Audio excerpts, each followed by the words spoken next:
If security personnel can take the other side, yes. Yes, I did.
First things first, today was Martyrs Day 2025, and as we speak, I think the main event of prayers at the main praying sites, that is the Catholic Shrine, the Anglican Shrine, and the Munyonyo Basilica.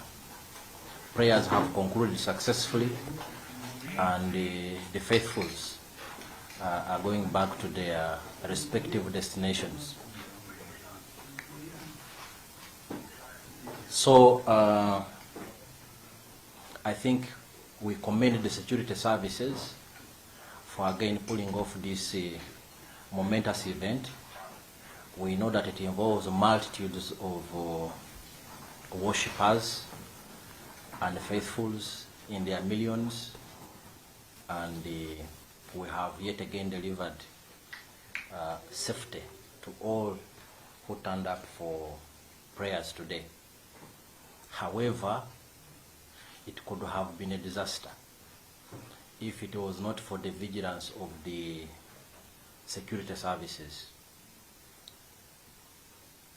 This morning at around 8:30, our counterterrorism units intercepted a suicide bomber who was riding on a motorcycle.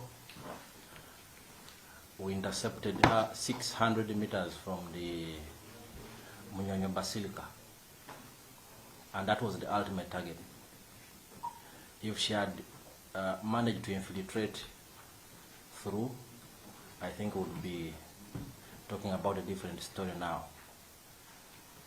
But we engaged them, and ultimately her explosive she was wearing or carrying in the backpack went off, and the rider also died. The suicide bomber is, and by the way, all these preliminary findings, and strongly so, point to ADF operatives. This lady, the suicide bomber, has been in our custody before in 2023. I think it was October, and we interrogated her because she had links to ADF. She was known as Aisha Katushabe, also known as Biarohanga Sumaya, also known as Kabonesa, in her 20s. Intelligence findings show that her husband called Muzaffar was killed by our counterterrorism forces in 2021. He was among the group who wanted to bomb the funeral and mourners of the late Deputy Inspector General of Police, Paulo Kechi. That time we arrested some suspects, and some were killed. We also know that she was a daughter to Abdul Shakur. Abdul Shakur is the suicide bomber who blew himself at the Central Police Station in Kampala in 2021. The other incident was, I think, along Parliamentary Avenue. So these are strong links to ADF, which we knew about.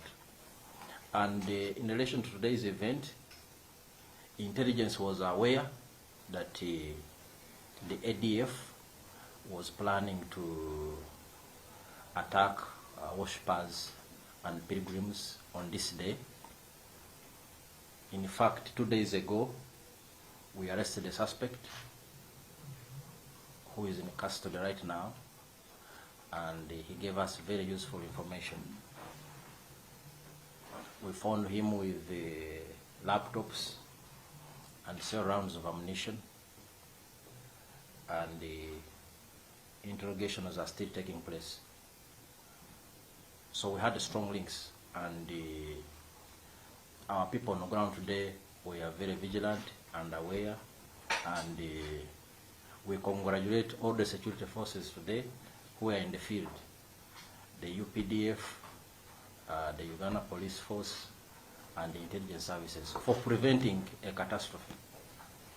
We could have been talking about many people dead and injured today, and the entire city would have been in a panic and confusion.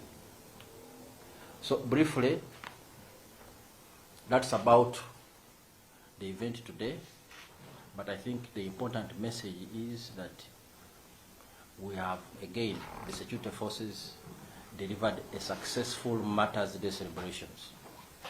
And thanks to them, nobody has died, nobody is injured, although there were attempts to do so by some clearly very negative forces in our side.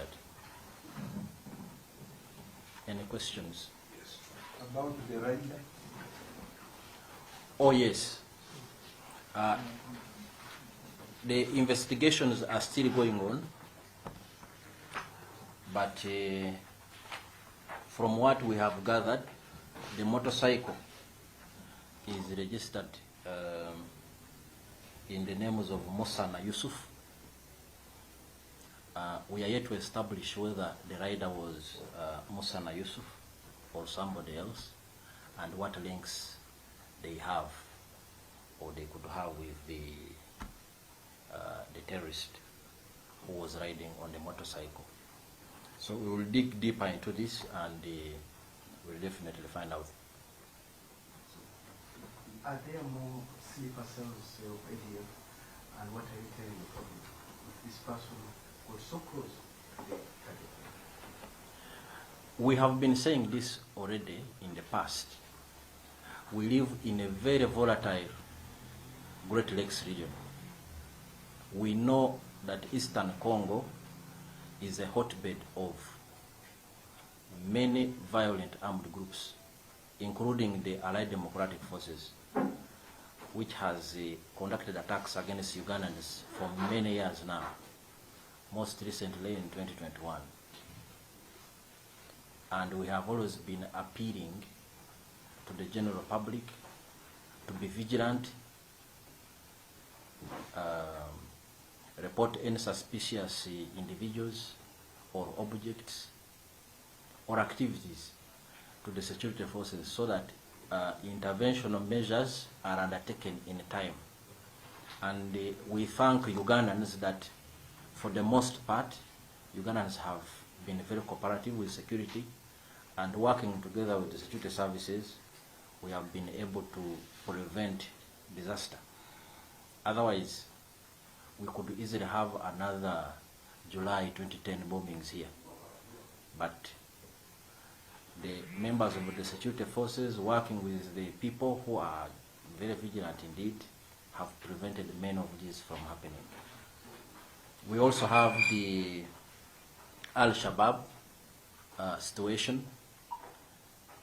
It seems far away in Somalia, but actually it is not, because Al-Shabaab comes as close as the northeastern frontier of the Kenya-Somalia border.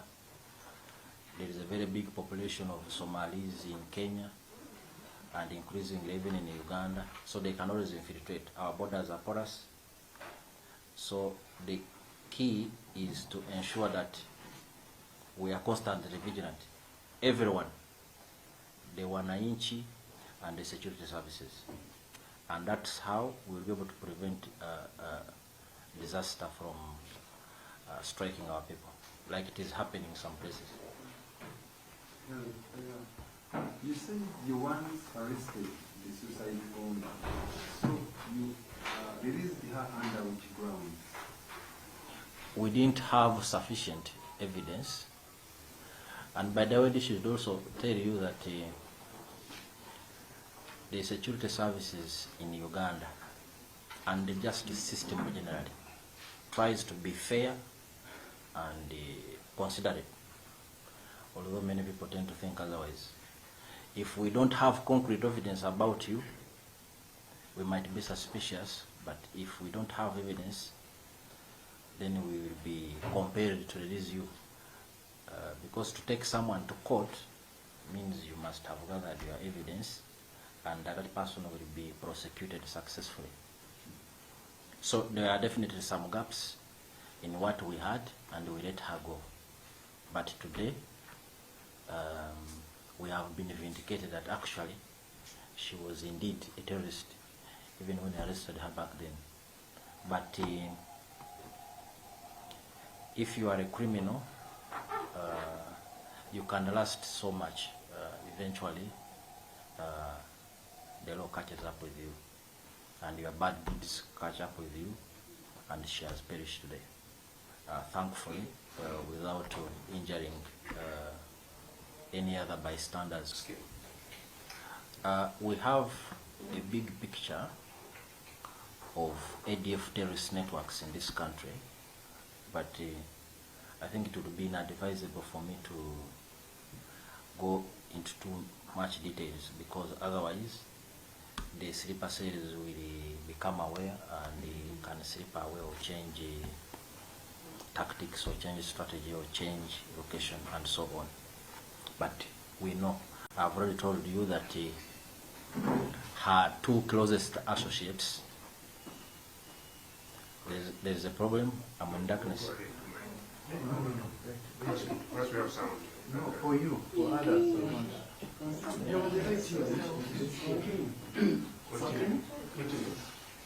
So, we already know that her two closest associates, her father blew himself up at CPS in, I think it was August 2021 or thereabout. And her husband was also killed by our own forces in 20. The husband is who? Her husband was a terrorist called Muzaffar.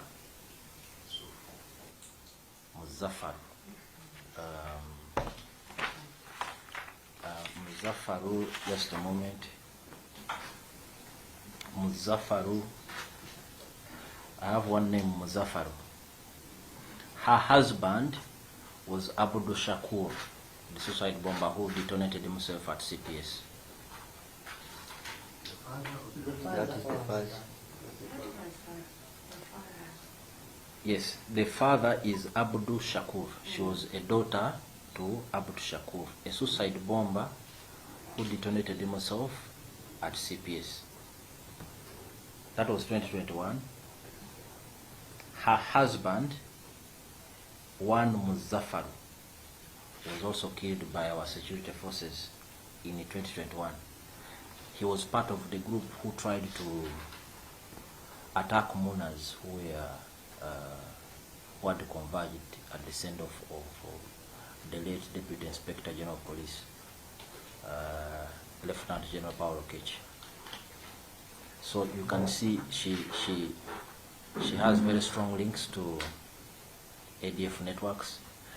We know there is a lot more operatives out there.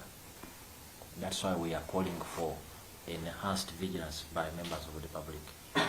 If they see anything, if they hear anything, if they see objects they don't understand, they should report them to the security services. And by the way, they have been doing that. I think you've covered many reports before of bombs we have recovered in different places in Kampala here, after tip-off from members of the public. So we are very grateful, and we look forward to this enhanced and close working relationship with the members of the public. Maybe I would like to ask, because you've talked about the people who are still at Namugongo, those are the pilgrims, because we normally know that they don't always leave that place like immediately, because even you will find others tomorrow. What is your message to them? Because they will be scared about the bomb which has happened right now. What is your message to them? Are you still providing security? What is your message? Absolutely. We will not leave our positions until the last pilgrim has departed. This is our modus operandi. Every year. Today is the D-Day, Martyrs Day. But there are events before, during, and after. You've seen many pilgrims have been arriving in Namugongo by foot, escorted by police and the UPDF. So we take care of the pilgrims while they travel to the holy sites, during and after. Many are living today, but not all of them will be able to depart. So our security posture will remain the same until everybody has departed back to their destination. We are always the last to leave Namugongo after everything has been cleared. So what I am telling you is the verified state of events this morning. They attempted to infiltrate, and we intercepted them and engaged them. She wouldn't have blown herself in a generally harmless area. If you know how terrorists work, if one could even get here, they will be happy because they know they can die with a reasonable number. But we prevented that. We engaged the duo stating the explosion, which everyone heard and which almost caused some panic. But the situation was immediately contained, calm was restored, and the mass at that basilica, 600 meters away, proceeded uninterrupted. He has talked about, actually I have some 2 pictures of that lady. Maybe I will share them with some of you, you can, but she's dead. So, pardon? All of us, not some of us. You will share amongst yourselves. So, she's dead, but we know there are other accomplices out there, and if people have information, we are happy if they share it with us, because they are certainly not the last ADF terrorists we are going to deal with here. And I will share with you the picture. Okay, 2 questions from me. With all these happenings, how safe are Ugandans? That's one. Secondly, there is also some information we received yesterday of UPDF soldiers attempting to attack a police station. Are you aware of this and how you handle it? The first question about the safety of Ugandans, I think the Uganda People's Defense Forces and the security services generally, the Uganda Police Force and the intelligence services, I think we have demonstrated for a long time our strong capabilities in terms of securing the people of Uganda and their property, from border to border, east to west, north to south, and northeast to southwest, northwest to southeast. Uganda is relatively secure. You couldn't say the same about southern Sudan, and we went there to support the government of South Sudan. You couldn't certainly say the same about DRC. So, and in my earlier statement, I alluded to the fact that Uganda is located in a very volatile Great Lakes region. But the fact that our people are living peacefully overall and are going about their normal activities, I think is commendable. The same way we have secured the Ugandans for the last 40 years is the same way we are going to continue to work, but even better, because our capabilities are getting better.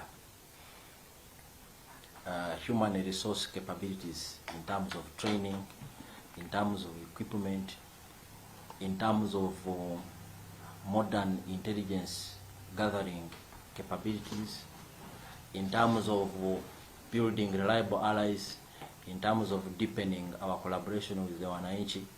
Everything is going very well, and I think Ugandans have no cause to worry. All they need is to continue to work with us very closely, and we will prevent most of these bad things from happening. So there is no question whatsoever that the security forces of Uganda, the Uganda People's Defense Forces and the Uganda Police Force and the intelligence services have a very close and robust working relationship. There is absolutely no doubt about that, and it is solid, and it is producing results. Peace. Today is a demonstration. I already pointed out that UPDF, our counterterrorism units, the Uganda Police Force, the intelligence services have all been in the field working together and coordinating very closely. That's why we have a successful event like that one, and many others we have pulled off together.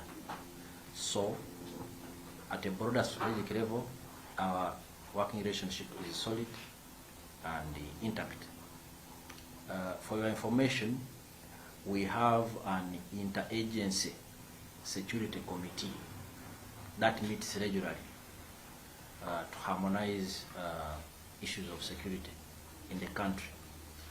The interagency security committee is chaired by the Chief of Defense Forces, but it includes the Uganda Police Force, it includes the Uganda Prison Services, it includes the intelligence services, internal security organization, external security organization, even civilian bodies, by the way, like the Uganda Communications Commission, National Identification and Registration Authority, NIRA.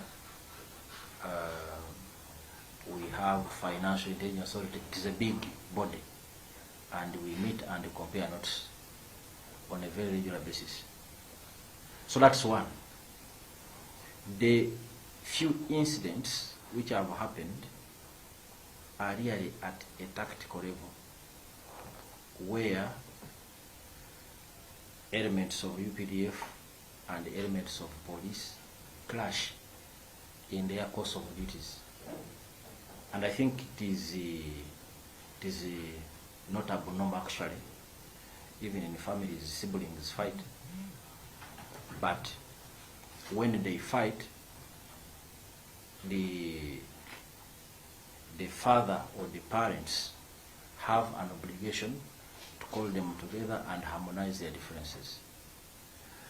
So these misunderstandings at lower levels cannot be used to say that there is a breakup in the working relations.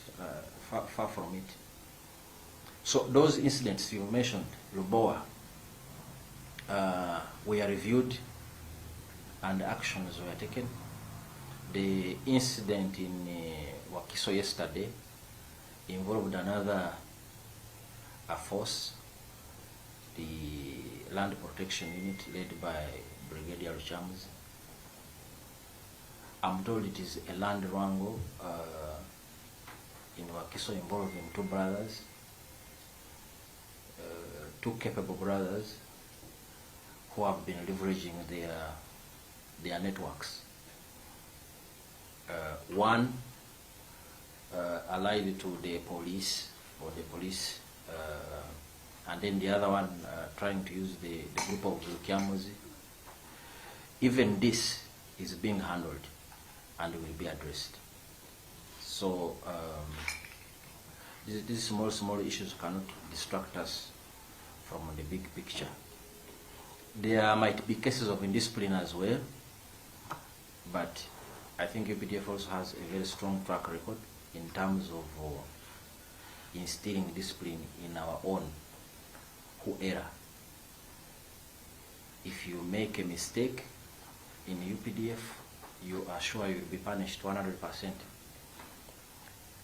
Actually, it is the nullification, almost nullification of the court martial that had worried some of us, because then we were no longer able to, or we are no longer going to be able to punish our own decisively. But we thank the people of Uganda, through their representatives in Parliament who restored the law, and our discipline will continue as it has always been. Firm but fair. That's how UPDF has been able to maintain discipline. And by the way, our discipline, you can look around the whole of Africa, around the world, even including the people we admire most, the United States, the British and others. I think you've heard what they did in Iraq, what they did in Afghanistan and other areas. I'm sure you have not heard about the same. You've been in Somalia now for 18 years. You've not had things even close by our soldiers. So discipline, combat discipline, very, very important in our life.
Viranga, you get more too to help